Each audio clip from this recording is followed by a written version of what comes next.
Buenas, bueno, bienvenido a la semana 5 de la unidad 2. En esta oportunidad vamos a tratar sobre los regímenes patrimoniales del matrimonio, a saber dos, que son los que contienen nuestro Código Civil y Comercial, nuestro sistema legislativo, que son el de comunidad de ganancias y el de separación de bienes.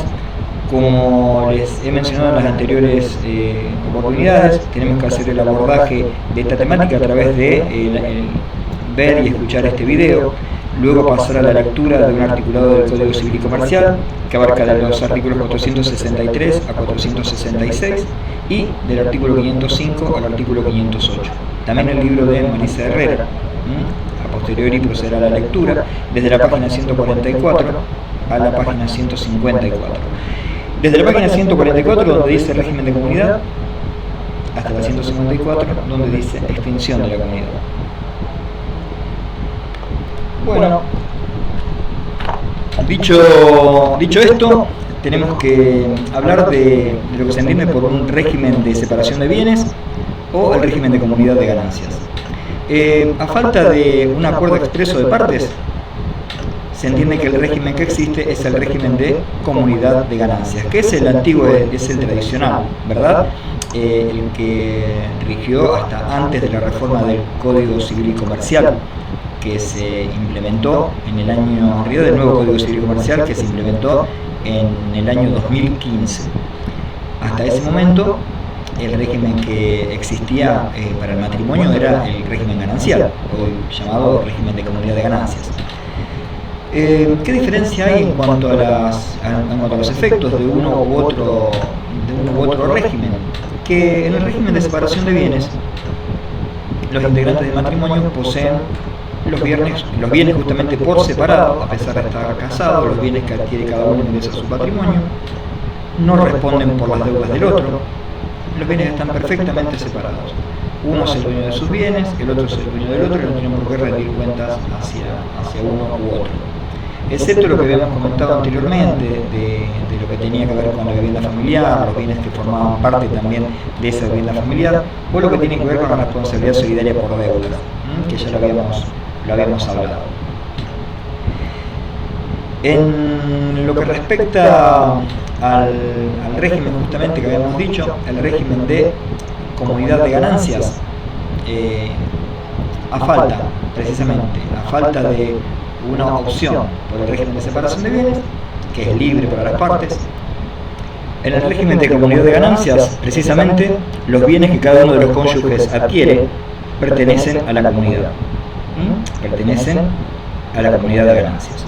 Eran como dijimos anteriormente, los llamados antiguos bienes gananciales, y al momento del divorcio hay que ver cómo se van a distribuir estos de acuerdo a las deudas existentes, de acuerdo a las cargas que cada uno deba compensar respecto del otro, y también respecto a las recompensas. Pero básicamente la diferencia es esta.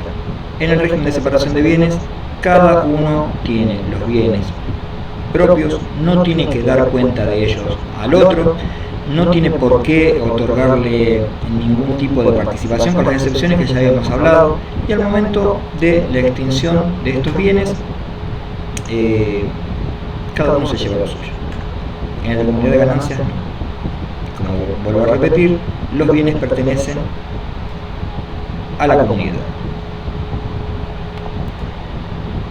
Dice el artículo 463 del Código Civil y Comercial que, a falta de opción hecha en una convención matrimonial, los cónyuges quedan sometidos desde la celebración del matrimonio al régimen de comunidad de ganancias.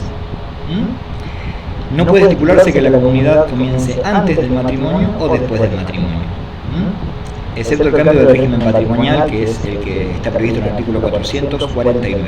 El artículo 464 habla en esto de la existencia, cuando existe la comunidad de ganancias, habla de cuáles son los bienes propios y cuáles son los bienes propios. Es el artículo 465, es el que habla de cuáles son los bienes gananciales. Bien, no es necesario que recuerden todos los bienes propios que menciona el artículo 464, pero sí que entiendan la dinámica de la incorporación de estos bienes o de la pertenencia de estos bienes.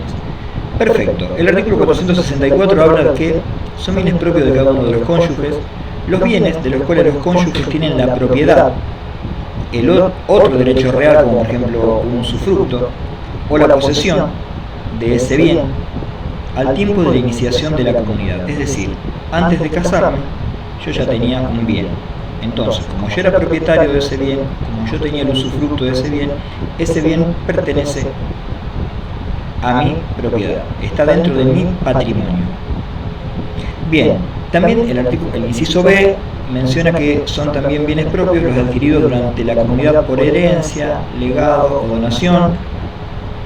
Y en este caso son los bienes que se reciben a título gratuito, es decir, a mí me regalaron, a mí me donaron, yo recibí una herencia, yo recibí un legado, entonces ese bien es propio, es mío, ¿sí?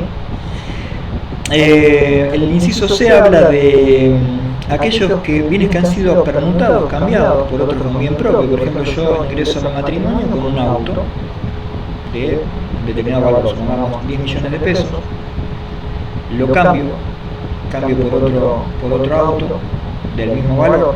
Ese otro auto del mismo valor sigue siendo bien propio, porque fue un cambio de un bien propio mío antes del matrimonio, aunque esté casado, y ese cambio, esa permuta lo hago después, sigue siendo propio.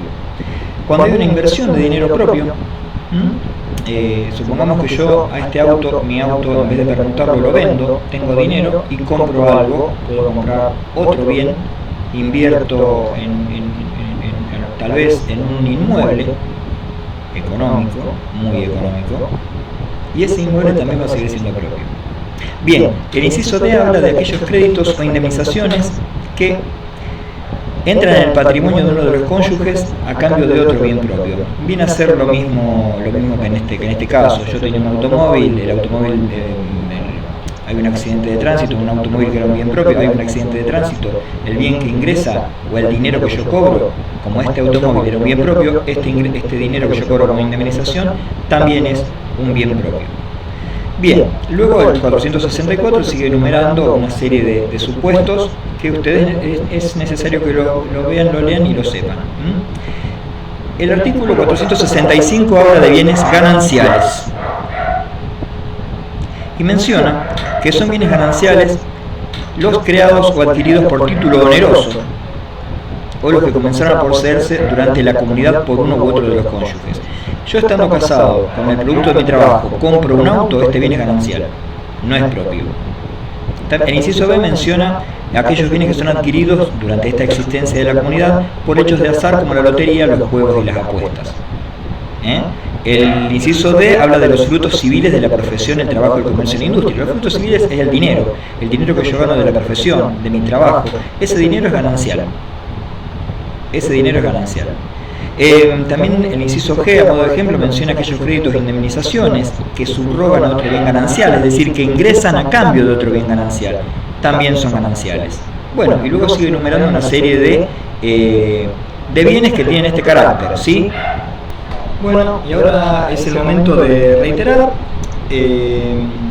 lo que respecta al régimen de separación de bienes, aquello que se encuentra regulado en el artículo 505 del Código Civil y Comercial, que en el régimen de separación de bienes cada uno de los cónyuges conserva la libre administración y disposición de sus bienes personales, excepto lo dispuesto en el artículo 456, rememorando el 456, era aquel que mencionaba de que a pesar de que en una vivienda matrimonial familiar perteneciera a uno de los cónyuges, por ejemplo, no podía disponerse libremente de ella, y que aunque hayan bienes que corresponden a esa vivienda y que sean fundamentales para la existencia y el uso familiar, esos bienes tampoco se podían disponer y tampoco se podían trasladar de la vivienda familiar, por más que fueran propios.